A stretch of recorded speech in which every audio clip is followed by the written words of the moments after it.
నీవు వారికి నియమింపవలసిన న్యాయ విధులేవనగా, నీవు హెబ్రీయుడైన దాసుని కొనిన ఎడల వాడు 6 సంవత్సరములు దాసుడయ్యుండి 7వ సంవత్సరమున ఏమియూ ఇయ్యకయే నిన్ను విడిచి స్వతంత్రుడగును. వాడు ఒంటిగా వచ్చిన ఎడల ఒంటిగానే వెళ్ళవచ్చును. వానికి భార్యయుండిన ఎడల వాని భార్య వానితో కూడా వెళ్ళవచ్చును.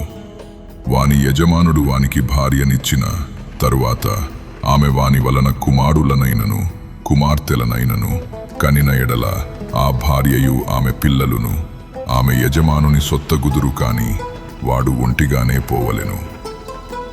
అయితే ఆ దాసుడు, నేను నా యజమానుని, నా భార్యను, నా పిల్లలను ప్రేమించుచున్నాను, నేను వారిని విడిచి స్వతంత్రుడనైపోనొల్లనని నిజముగా చెప్పిన ఎడల వాని యజమానుడు దేవుని యొద్దకు వానిని తీసుకొని రావలెను. మరియు వాని యజమానుడు తలుపు నొద్దకైనను ద్వారబంధము నొద్దకైనను వాని తోడుకుని పోయి వాని చెవిని కదురుతో గుచ్చవలెను. తరువాత వాడు నిరంతరము వానికి దాసుడయ్యుండును. ఒకడు తన కుమార్తెను దాసిగా అమ్మిన ఎడల దాసులైన పురుషులు వెళ్ళిపోవునట్లు అది వెళ్ళిపోకూడదు. దానిని ప్రధానము చేసి కొనిన యజమానుని దృష్టికి అది ఇష్టురాలు కాని ఎడల అది విడిపింపబడునట్లు అవకాశము నీయవలెను. దాని వంచినందున అన్యజనులకు దానిని అమ్ముటకు వానికి అధికారము లేదు. తన కుమారునికి దాని ప్రధానము చేసిన ఎడల కుమార్తెల విషయమైన న్యాయవిధిని బట్టి దాని ఎడల జరిగింపవలెను. ఆ కుమారుడు వేరొక దాని చేర్చుకునినను మొదటి దానికి ఆహారమును వస్త్రమును సంసార ధర్మమును తక్కువ చేయకూడదు. ఈ మూడును దానికి కలుగచేయని ఎడల అది ఏమియూ ఇయ్యక స్వతంత్రురాలైపోవచ్చును. నరుని చావగొట్టిన వానికి నిశ్చయముగా మరణశిక్ష విధింపవలెను. అయితే వాడు చంపవలెనని పొంచియుండకయే దైవికముగా వాని చేత ఆ హత్య జరిగిన ఎడలవాడు పారిపోగల యొక్క స్థలమును నీకు నిర్ణయించెదను.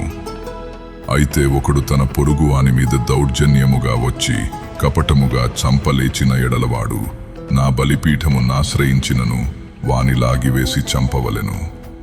తన తండ్రినైనను తల్లినైనను కొట్టువాడు నిశ్చయముగా మరణశిక్ష నొందును. ఒకడు నరుని దొంగిలించి అమ్మినను తన యొద్ద నుంచుకొనినను వాడు నిశ్చయముగా మరణశిక్ష నొందును. తన తండ్రినైనను తల్లినైనను శపించువాడు నిశ్చయముగా మరణశిక్ష నొందును. మనుష్యులు పోట్లాడుచుండగా ఒకడు తన పొరుగువానిని రాతితోనైనను పిడికిటితోనైనను గుద్దుట వలన వాడు చావక మంచము మీద పడి ఉండి తరువాత లేచి తన చేతి కర్రతో బయటికి వెళ్ళి తిరుగుచుండిన ఎడల వాని కొట్టిన వానికి శిక్ష విధింపబడదు గాని అతడు పనిచేయలేని కాలమునకు తగిన సొమ్ము ఇచ్చి వాడు అతనిని పూర్తిగా బాగు చేయింపవలెను.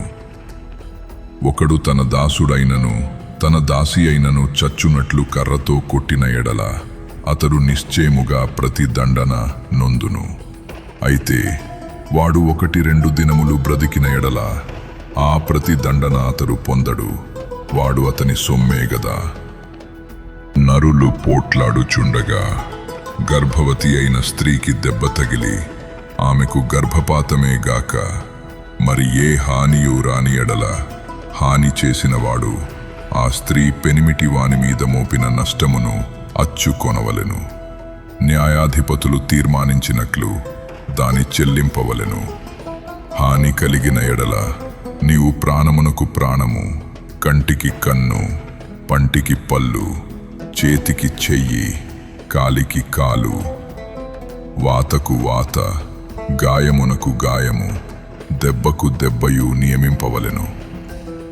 ఒకడు తన దాసుని కన్నైనను తన దాసి కన్నైనను పోగొట్టిన ఎడల ఆ కంటి హానిని బట్టి వారిని స్వతంత్రునిగా పోనీయవలెను.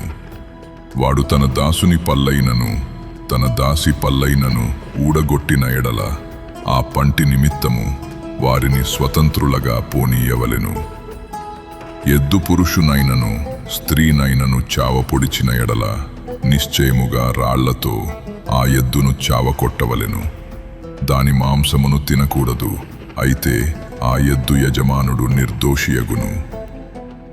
ఆ ఎద్దు అంతకు ముందు పొడుచున్నది అని దాని యజమానునికి తెలుపబడినను వాడు దాని భద్రము చేయకుండుట వలన అది పురుషునైనను స్త్రీనైనను చంపిన ఎడల ఆ ఎద్దును రాళ్లతో చావగొట్టవలెను.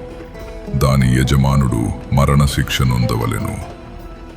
వానికి పరిక్రయధనము నియమింపబడిన ఎడల వానికి నియమింపబడిన అన్నిటి ప్రకారము తన ప్రాణ విమోచన నిమిత్తము ధనము చెల్లింపవలెను.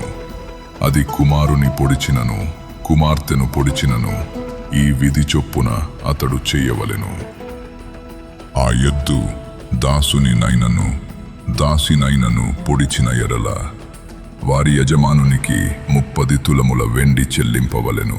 మరియు ఆ ఎద్దును రాళ్లతో చావకొట్టవలెను.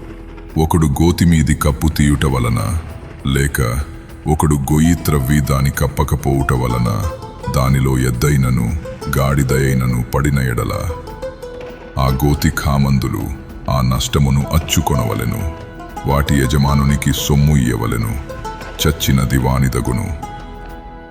ఒకని ఎద్దు వేరొకని ఎద్దు చచ్చునట్లు దాని పొడిచిన ఎడల బ్రతికియున్న ఎద్దును అమ్మి దాని విలువను పంచుకొనవలెను. చచ్చిన ఎద్దును పంచుకొనవలెను. అయితే అంతకుముందు ఆ ఎద్దు పొడుచున్నది అని తెలియబడియు దాని యజమానుడు దాని భద్రము చేయనివాడైతే వాడు నిశ్చయముగా ఎద్దుకు ఎద్దునియ్యవలెను. చచ్చినది వానిదగును.